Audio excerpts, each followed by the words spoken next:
తాకట్లో ఉన్న మీ బంగారాన్ని విడిపించి ఆ రోజు ఆన్లైన్ రేటుకి కొంటాం. Sharma gold company. హెచ్చరిక అవుతుంది, కొందరికి ఖచ్చితంగా గుణపాఠం అవుతుంది.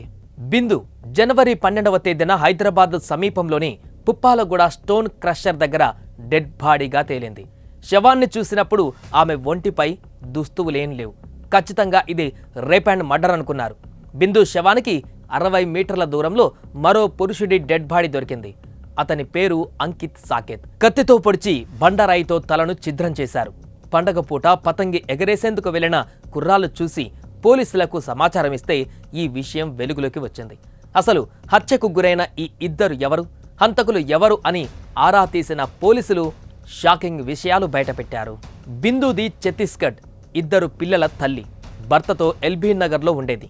కానీ తను పనిచేసే హౌస్ కీపింగ్ కంపెనీలో అంకిత్ అనే వాడితో అక్రమ సంబంధం పెట్టుకుంది. బిందుని గట్టిగా వాడిన అంకిత్ ఆమెకు తన ఫ్రెండ్ని కూడా పరిచయం చేశాడు. డబ్బులిచ్చి వాళ్ళు కూడా బిందుతో తిరిగేవాళ్ళు. కట్ చేస్తే ఆ స్నేహితుల్లోనే ఒకడు చేసేటప్పుడు వీడియో తీసే ప్రయత్నం చేశాడు. అందుకు బిందు నో చెప్పడంతో కసి పెంచుకొని ఈ కూనీలకు పాల్పడ్డాడు. అంకిత్ స్నేహితుడు రాహుల్ కుమార్ సాకేత్ బిందుతో గదిలో ప్రైవేటుగా ఉన్నప్పుడు వీడియో తీసే ప్రయత్నం చేశాడు. నిరాకరించిన బిందు విషయాన్ని అంకిత్కు చెప్పింది. ఆగ్రహంతో ఊగిపోయిన అంకిత్ రాహుల్కి వార్నింగ్ ఇచ్చాడు. ఈ వార్నింగే ఇప్పుడు అంకిత్ బిందుల అంతానికి కారణమైంది. వీడియో తీయడానికి వ్యతిరేకించిన బిందుని, ఆమెకు మద్దతిచ్చిన అంకిత్ని కథం చేయాలని డిసైడ్ అయిన రాహుల్ జనవరి 11వ తేదీన బిగ్ ప్లాన్ వేశాడు. బిందు కావాలని అంకిత్కు 4000 పంపించాడు. గదిలో వద్దు, పుప్పాలగూడ గుట్టల్లో కలుద్దామన్నాడు.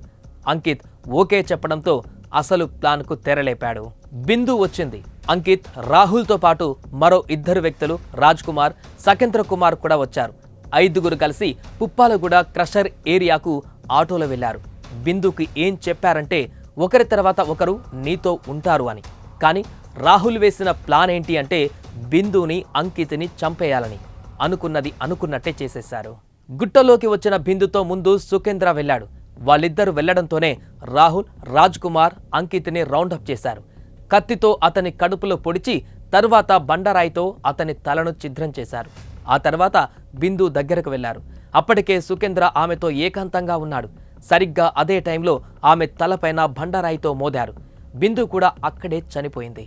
డెడ్ బాడీస్ని వదిలిపెట్టి హంతకులు 3 తమ ఛత్తీస్గఢ్ సిద్ జిల్లాలో ఉన్న సొంతూరుకు పారిపోయారు.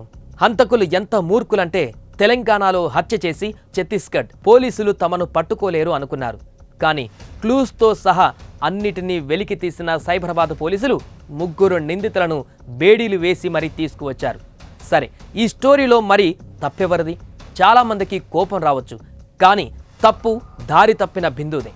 బంగారం లాంటి భర్త, ముత్యాల్లాంటి 2 పిల్లలు ఉన్నా కూడా 2వవాడు, 3వవాడు, 4వవాడు, 5వవాడు అదుపు తప్పింది. అందులో ఆ రాహుల్ అనే వాడికి బిందుతో వీడియో కావాలనే కోరిక పుట్టడంతో ఏకంగా ఆ కోరిక ఈ జంట హత్యలకు కారణమైంది.